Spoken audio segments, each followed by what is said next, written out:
The CBS Radio Mystery Theater presents...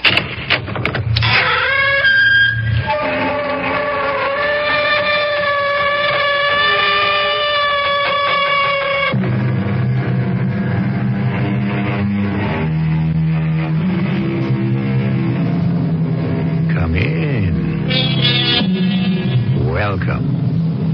I'm E.G. Marshall. Of all the mathematical plane figures that exist, rhomboid, square, parallelogram, et al., the one that causes the most trouble in the human comedy is a triangle. This is the story of a very special triangle called the isosceles, the one that has two equal sides, the third unequal. Because this is a story of that phenomenon, we should consider some other actuarial figures.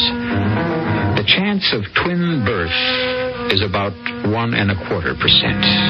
But the varieties of twins, the least likely and the most potentially disturbing, are monozygotic, or so-called identical twins, like Joyce and Janice Adams. This is what you go for, Joyce, right? Your kind of music. Sure. My thing. Yeah, you take it over Tchaikovsky. Does it matter all that much? Nothing with us can ever matter that much, or anything. So here, take it all, baby. Oh, what do you do? You'll never get rid of me. Oh, Adam!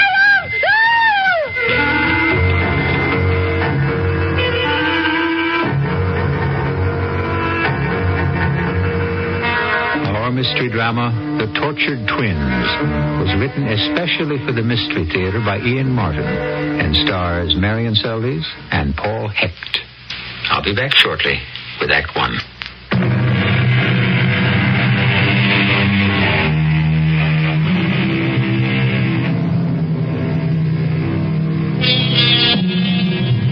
We are of nature and necessity hemmed in by our beliefs, our prejudices, our backgrounds, and the world we have specifically made for our own. But no one is more circumscribed in the life he lives than the actor, the performer, the one in the public eye.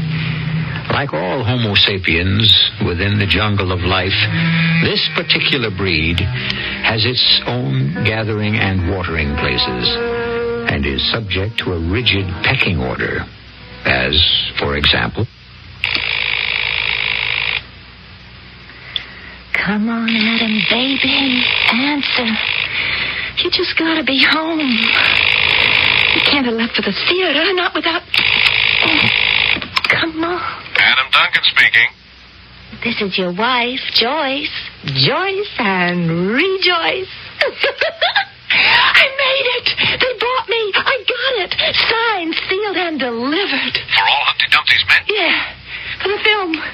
Oh, will it break you out? Hey, hold it a minute, honey. What about the play? You have a contract. Run of the play. Oh, Lou Morris will get me out of that somehow. Oh, I mean, sugar, this is a big one. Yeah, I know. It's great. Only how soon? That isn't firmed up yet. Firmed up yet. There's a great little showbiz phrase. Oh, why do you have to be so difficult? Who's being difficult? You have a contract. Run of the play. How are we going to wiggle you out of your play contract? Oh, Lou says that's no problem. Yeah, I hope he's right. This is my big chance. The movie. And it's a terrific part. Who knows from movies? Okay, suppose it is. How do I get out of the show? Oh, gee, Adam, what's the big problem? I go to Hollywood for whatever time it takes. You stay here till it closes. Oh, honey, let's not argue. We'll talk about it after the show tonight. Well, what about dinner?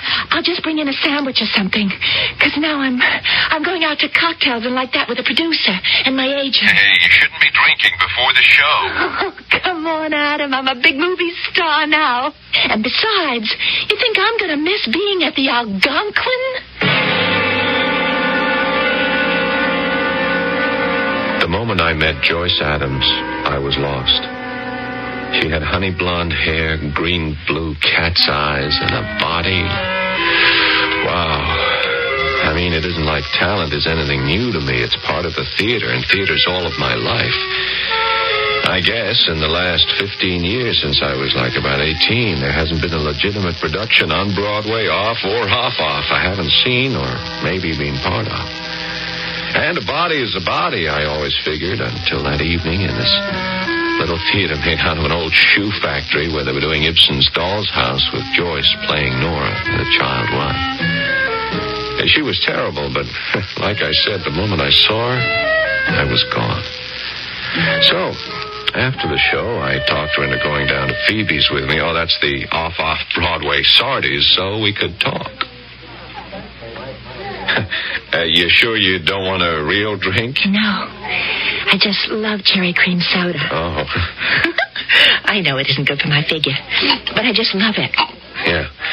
Well, so far it doesn't seem to have done any damage. You want another? Well, gee, could I? I mean, I don't even really know you. Yeah, you'd really better watch out for me. Well, you wouldn't tempt me all that much with cherry cream sodas. But what was this about a part in a real Broadway play? Oh, it's a shot in the dark, Joyce. All right to call you that? It's my name.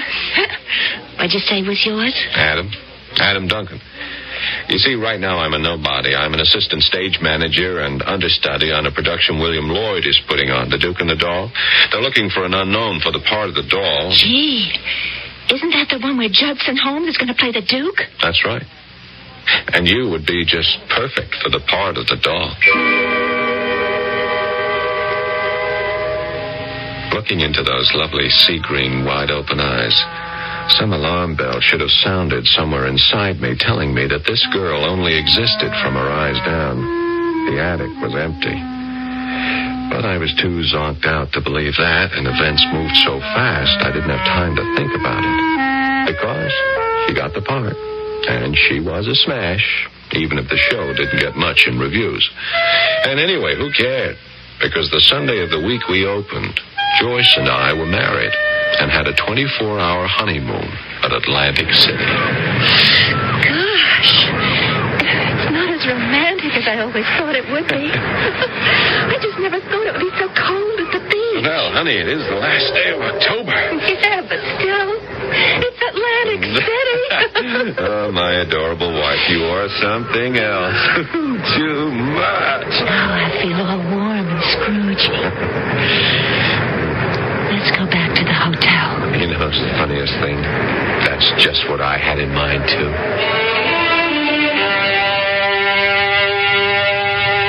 Joyce was like laughing gas. A whiff of her and you were in orbit. The 24 hours passed on Cloud 8, and then we were back in New York and under the influence of another kind of excitement. Phones ringing, agents, offers, all the wild madness of overnight success. Oh, not the play. Joyce. And then suddenly, the plum of the year drops right in her lap. The chance to play the sex symbol in the year's hottest film property. Honey, they're waiting for us at Sardi's. Let's go. Hey, they can wait. We've got to look a few things straight in the face. The agent has the director meeting me, too, as well as Mr. Jenner, the producer. Now, just stop a moment to talk to Mr. Adam Duncan, your stage manager and sometime husband. What do you mean, sometime? It's just a manner of speaking. Honey, you can't go signing for a movie while you're still under a theater contract. Oh, they don't need me. Mr. Holmes is a star. They can get anybody for me. Sure. That's why your phone is ringing and you're getting all the offers while this cockamamie play has no advance, and the only thing that keeps the box office alive is word of mouth about you. Well, I don't like doing the same thing over and over again. And this is new. This is a movie. What I always wanted to do. Joyce, you just don't know. It's a jungle out there. They eat up little girls like you and spit them down the drain. The theater's something else. You mean you don't want me to be a star? I don't want you to get the fever. Nothing comes easy in this business. Well, I don't know. I've been pretty lucky so far. Anyway, it's what I want to do. I mean, what kind of money are they talking about? Oh, that's up to Lou, isn't it? Yes and no. I mean, what are you going to live on out there? Can we swing it on our budget? Oh, I'll live with Janice, of course. My sister. Remember? It isn't exactly the best time to move in with her. I mean, she just lost her husband. Oh, he was a big mistake. Mistake or not, I thought your sister Janice was trying to sell the house. Well, she hasn't yet. And by the time she gets a buyer, we're going to be rich, and I'm going to be famous. So now can I go to Sardi's? I've never been able to go there ever before and feel really important. So we went to Sardi's, and I was a fifth wheel. But Joyce was in seventh heaven, and everything went off like a storybook, and a star was on the way to being born. She was signed, let out of a contract with the Duke and the Doll, and off she went to the Golden Capital. Within 6 weeks, the show she left died, and I caught the first plane for the coast. The moment I hit L.A., I headed straight for Chelsea Drive, right off Coldwater Canyon, near the Beverly Canyon Hotel. That was where Mrs. Westrew, Joyce's widowed sister, lived. I rang the bell.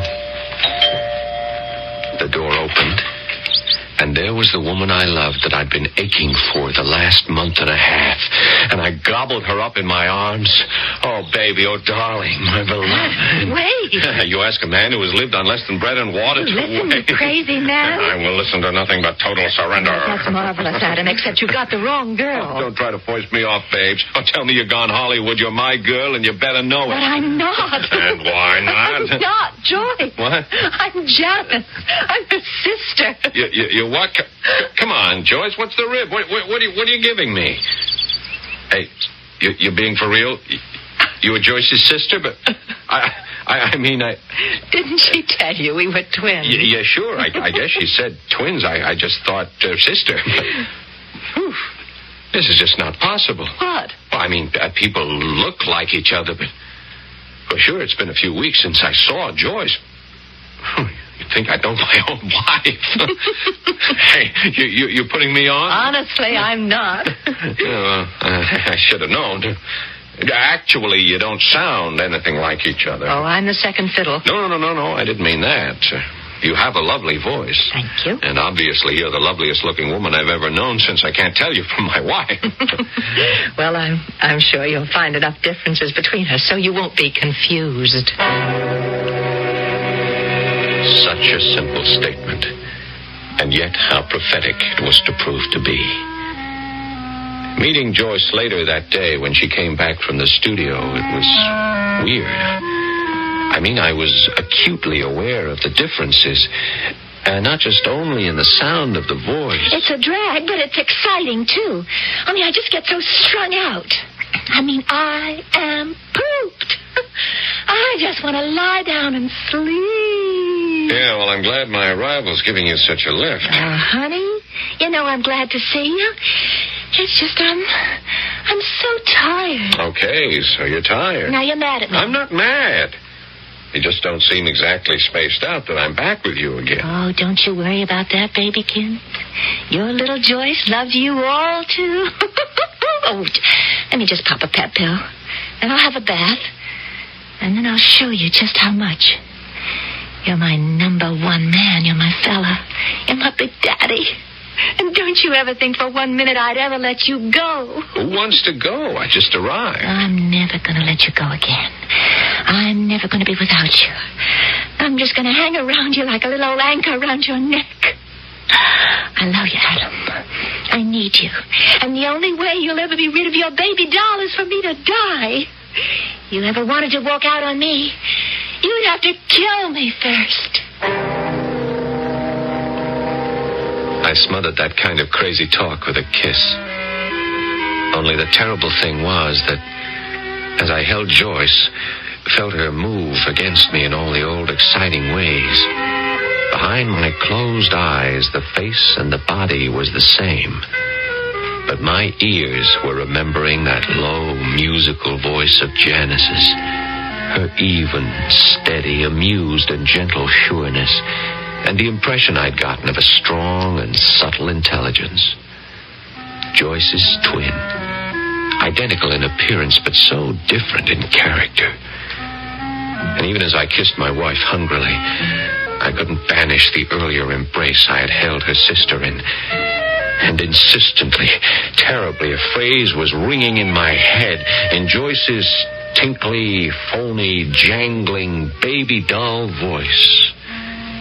If you ever wanted to walk out on me, you'd have to kill me first.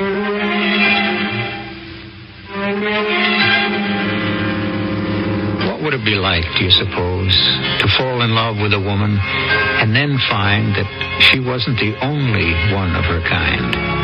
And if you liked the second image better, could you change partners?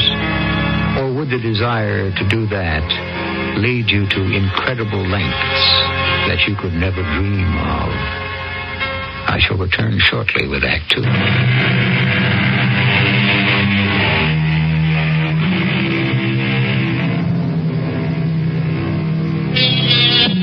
It occurs to me that I didn't mean to be chauvinistic.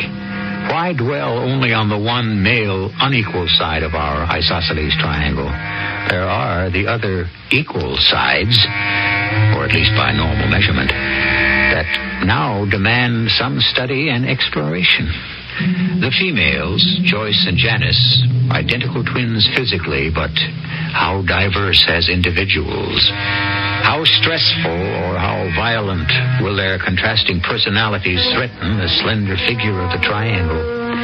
3 simple straight lines which presently join, but under opposing forces, could be blown out of existence. For example. Hello? Janice, it's Adam. You're beginning to recognize me. Oh, I can always tell you now. By my voice? By so many other things. Adam, if you want to talk to Joyce, I'm afraid you're out of luck. Oh, isn't she home from the studio yet? Van Williams always stops shooting on the dot of 5. And our baby doll always comes straight home. And on the stroke of 5:30 is... Oh, not wallowing in the bubble bath again. Every night. It's a ritual. With the radio blaring away, I'll bet. You know, that worries me. Oh, my husband said it's built in. There's no danger. Even with wet hands. Even acid rock. It's not my favorite brand of music, but... Well, then why don't you object? Because she's my favorite sister. Why'd you call, Adam? Oh, yeah. I got a couple of tickets for the ballet. It's Romeo and Juliet with Champlain and Asturieff. I was going to ask her if she'd like to meet me downtown. Oh, no, look, tell her I have the tickets, and I'll drive home and pick her up, okay? Okay. Lucky bums. I'm sorry I couldn't get 3, Jan. But... Oh, I was just pulling your leg. I've got packing and general house cleaning to do anyway. Packing? None of your business. Now, you get back here and take your wife out so you can fall in love with her all over again. And don't mind me if I sound jealous. It's only because I am. Ciao, Bello.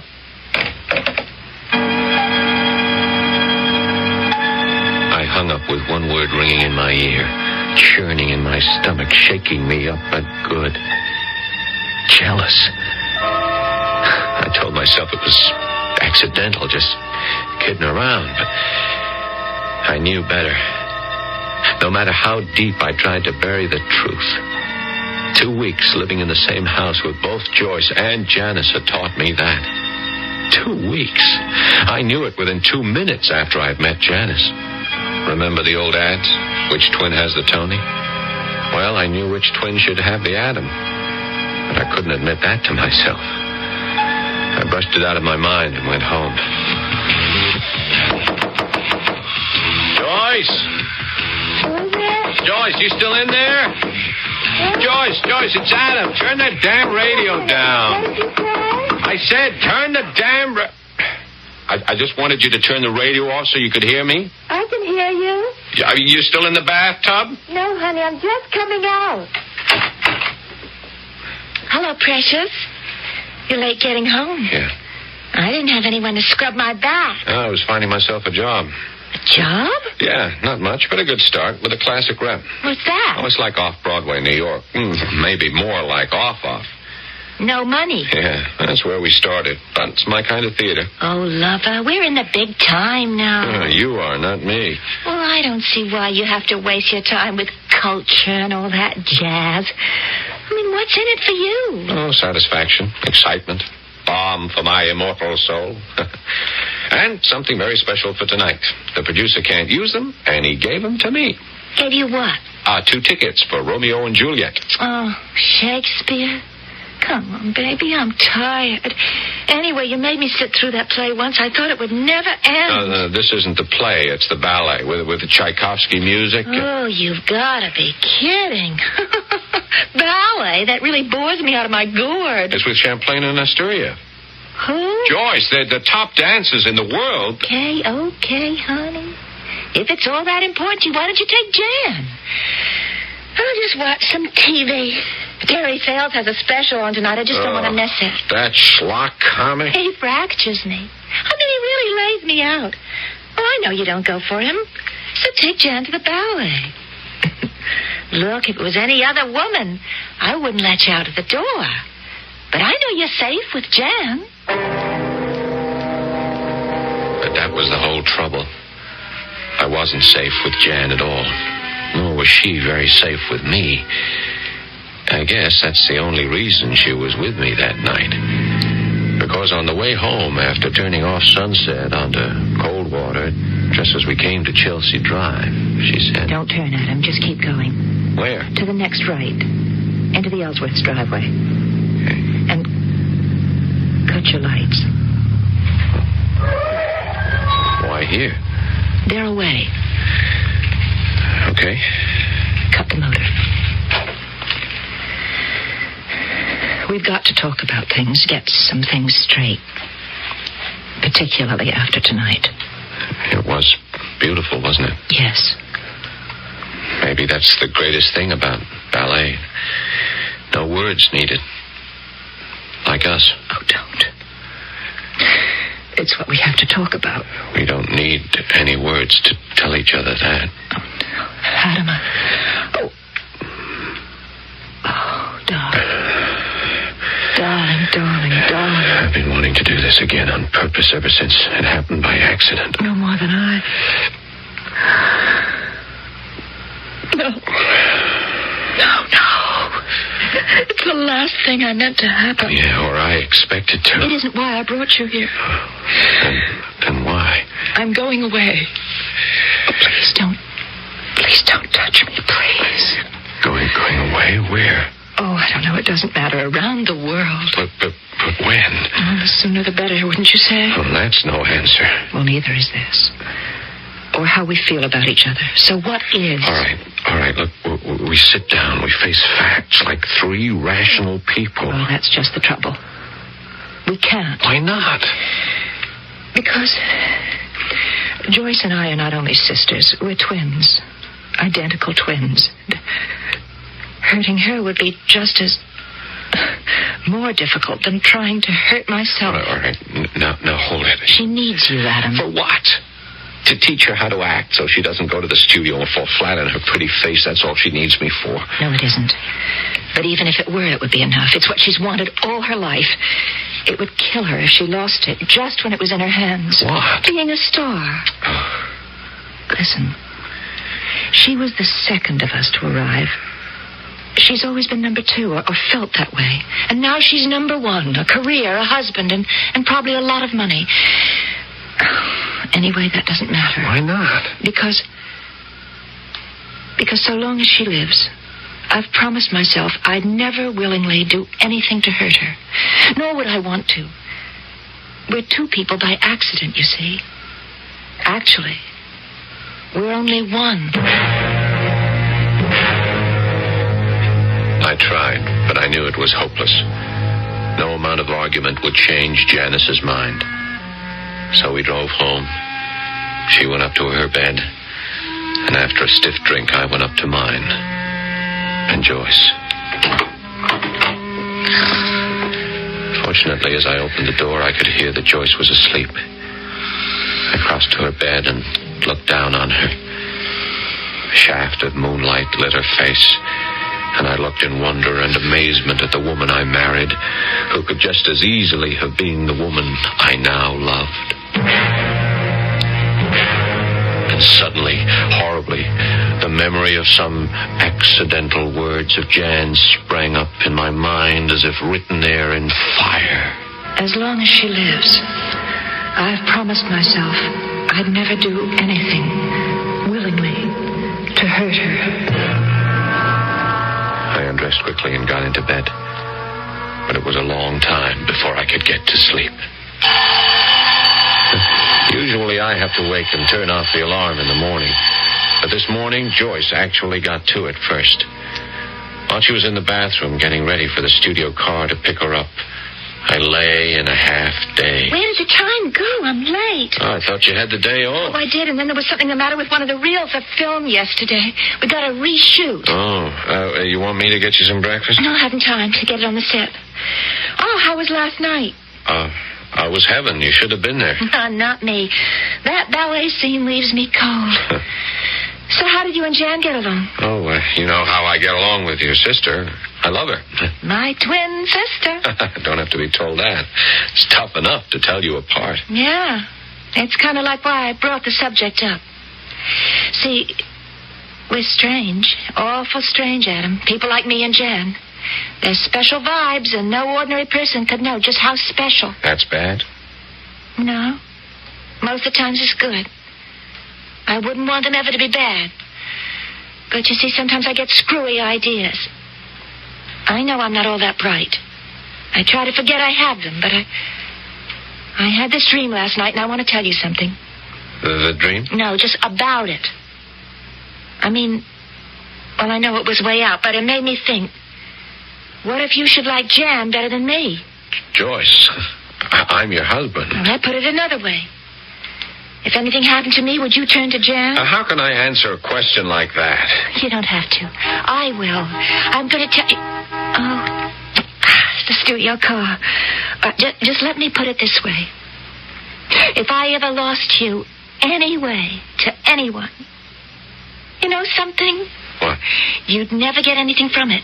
Because you can't ever get rid of me. Alive or dead, I'm going to haunt you the rest of my life. How's that for the crazies? Oh, I love you, Adam Duncan. Keep the home fires burning. The things that people think. It was all clear as glass. Joyce, the clinging vine who would never leave me. Jan, the woman I loved, who would never have anything to do with me as long as Joyce was alive. A simple enough equation. The only escape was for Joyce to die. But how? Would I have the nerve? And how could I get away with it? Who are any of us to criticize? Haven't we all, in anger, despair, or frustration, uttered threats, sometimes out loud, or perhaps only in the mind, that were mad enough to kill someone, or you drive me so crazy I could murder you? But of course, none of us ever did anything about it. Will Adam Duncan? I'll return shortly with Act 3.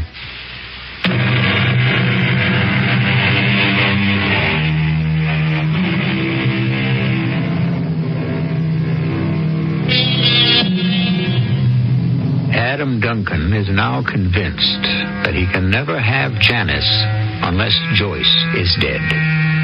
And equally convinced that the same is true unless death seems incontrovertibly accidental. It's been an agonizing week for him as the day of Janice's departure draws closer and closer, and he has still not solved the how of Joyce's death. Now, at the last moment, he feels he has. And I'm only going to be omniscient enough to tell you that as far as the police are concerned, he could get away with it. Who is it? Adam, Jan. Hey, what's all this? I didn't expect you home in the middle of the day. Just stuff I'm getting ready to move out. Oh? When? End of the week. Does Joyce know about this? Of course. Oh, you might have told me. I guess we'll have to find somewhere else to live. Oh, no, the house is yours. I can't afford it. Joyce can. Who cares? I can. There wasn't much in my marriage with Jim, but he did leave me more money than I'll ever need, so the house is yours. It isn't the house I care about, it's who's in it. Well, we've solved that question. You and Joyce. And if there shouldn't be a Joyce? Things are as they are. What can we do, Adam? But leave it at that. That really should have settled it. But I wasn't willing to let it go at that. Suddenly I knew how to get away with it.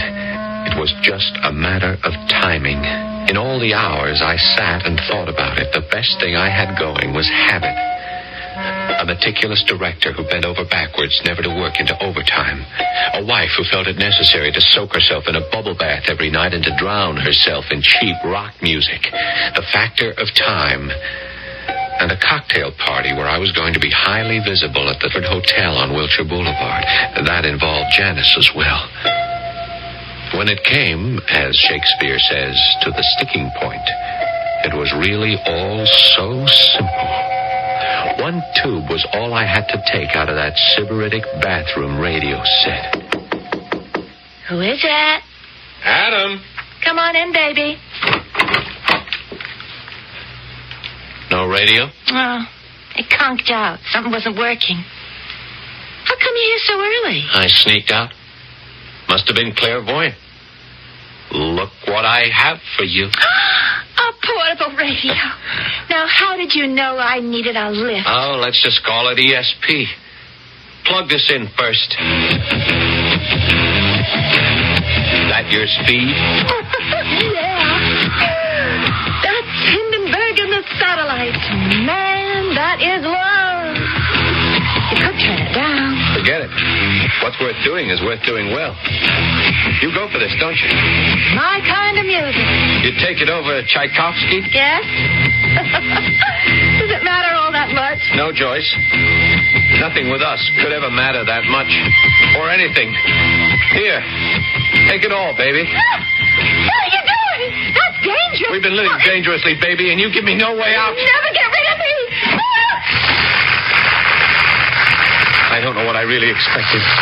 Probably the last thing that it would be all so easy. The easy walk through the shrubbery to the Ellsworth driveway, picking my car up unseen and driving to meet Janice as if nothing had happened, right on the dot of 6, as was planned, with plenty of people to see us at that specific hour.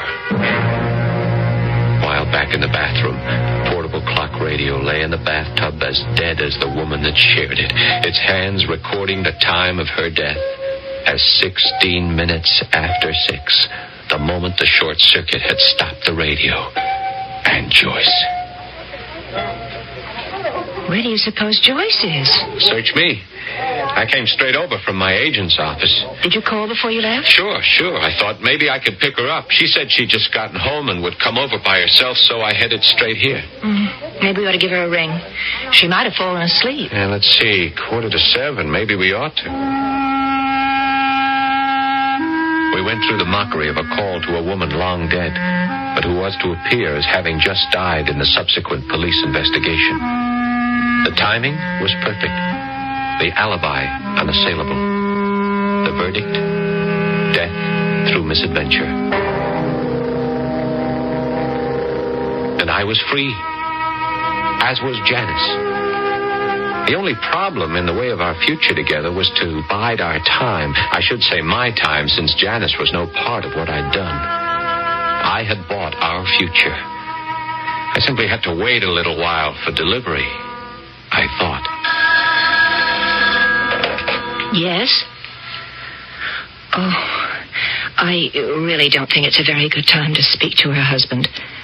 Oh, yes, Mr. Duncan is here, but we've just returned from the funeral, and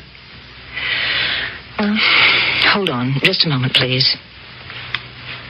Yes, Mr. Bonner.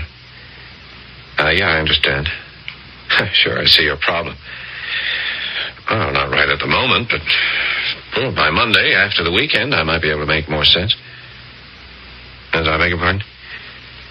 Oh, sure, that's very kind of you. Yes, it has been a sad loss. Thank you. That was Joyce's producer, wasn't it? Yes. Ghoul. What do you mean? Well, just what I said. Another in the general school of Barracuda. He's got a major film over 3/4 completed. Without Joyce, he's got about $3-4 million of film he might as well dump in the sea or burn up. Unless... Unless what? Do I have to tell you? Oh, no. Oh, not me, Adam. I'm not an actress. I've got nothing to offer them. You are the only person in the world nobody could tell apart from Joyce. But you yourself. I mean, you know I don't sound anything like her. Oh, thank God. Well, that's a trick you could learn. I could teach you. Oh, what for? I don't care about your Mr. Bonner or his old picture. Let him worry about it. Sure, of course. But, well, it is a lousy break for him. I mean, what happened to Joyce and could mean a lot to our future. Our future? Well, I hope after this is all over, we are going to have one. Oh, Adam, I'm scared. Why? How could I make anyone else understand who hasn't been, who hasn't been the other half of someone else? The other is dead. Don't make it sound so cruel. I didn't mean to. It's just the way things are. Except for Bonner. Bonner? The film. Now, look, would you be willing to complete it if I helped you? All right, Adam. If it's what you want and it's right for us, I'll do it. Oh, I was the mastermind. I held all the strings in my hand. I knew just what I was doing, and I was invincible. For what I offered a lost director and a frantic producer with a $3 to $4 million bomb on his hands, I was set for life. If I could only teach Janice to sound as much like Joyce as she looked. You wanted me dead. How can you dare to resurrect me? Resurrect me. It was a dream. Joyce's voice in my ears. Sure, I had been recalling it, but in memory, not in actuality. Was I awake or asleep? Joyce, is that you? Who else? You're dead. For everyone else except you.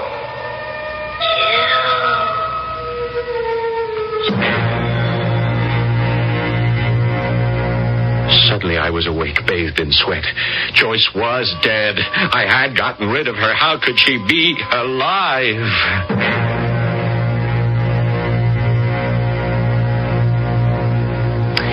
But golly, I don't want to get shot at or anything. I'll look out for you, baby. And all the other things you promised me? It goes with the job, too.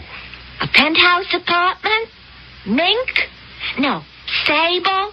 And one of them long cars with a chauffeur? Anything you want, sweetheart, so long as you pay the price. What's the price? You never know that till someone hands you the bill. Hey, Jan, this is great. That I can sound like my kid sister? Oh. Like in the flesh. Oh, I wish you wouldn't put it that way. She is dead, you know. Yes, I guess I ought to. But sometimes I wonder if you do. Look, if it means so much, yes, I'll fill in and finish the movie. But after that, I only want to be myself. Most people don't know the tedium, the endless amount of takes, the close-ups, the medium shots, and, of course, the master shots that cover everything. It would be hard to explain to the average person that a simple phrase like, I love you, might have to be repeated again and again, maybe 20, 30, 40 times. And not necessarily the way you might want to say it yourself, but patterned and inflected, just as the director, the producer, the power behind the camera might dictate. And so, for 6 or 7 endless weeks, Janice submitted herself to the forces which had shaped her twin sister. And finally, the picture was over, and she came home. We're finished, Adam. Hey, today was the wrap? Yep. Oh, that's great, Jan. What a relief. You're really all that happy, sweetie pie? Of course. Now you don't have to sound like Joyce anymore. You can be yourself. I can be what? Yourself, Janice. The woman I love.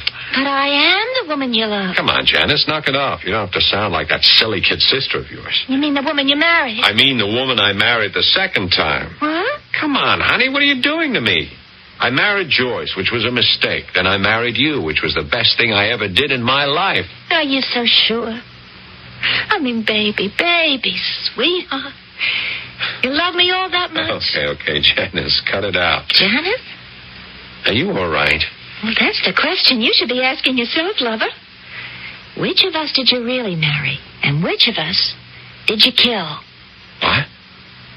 Oh, you know how it is with twins. There's an ESP that no one else could understand. Whatever happens to one strikes a mirror chord in the other. You know? Now what, darling? Why do you look so terrified? I don't know. I don't know what to say. I don't even know who you are. Your wife, darling. I can answer that. Yeah, I know, but which one? But won't it be interesting for you to try to figure out? No. I mean, since I have the money, where can you run? No. Whatever you paid into this marriage, I promise you'll get exactly what you bought. So think of me as I am, big lover, or as you made me, 'cause I'm yours till death do us part.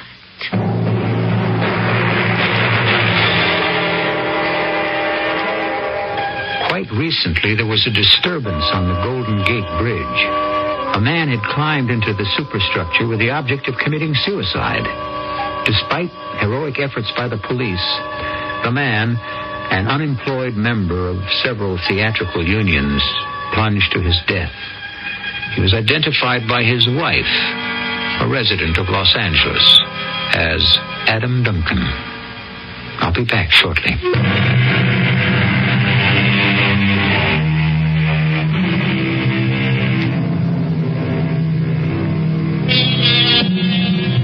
Not all stories are pleasant, as indeed not all people are. The happiest thing to dwell on is how few...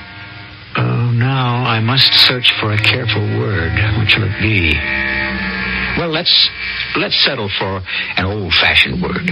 Rotters, no-gooders. Anyway, human beings with nothing much to recommend them get away with murder. Or do they? Certainly not in my stories. They always have to pay when it comes to the end. Our cast, Marion Seldes and Paul Hecht. The entire production was under the direction of Hyman Brown.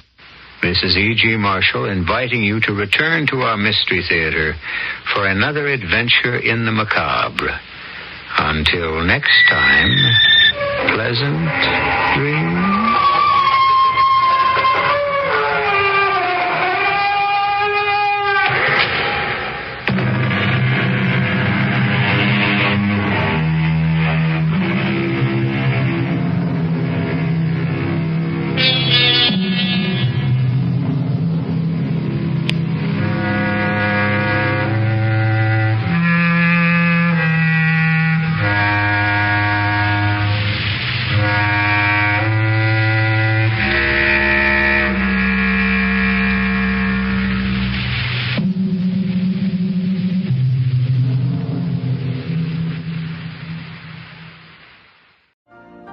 You've been listening to the OTR Gold Network.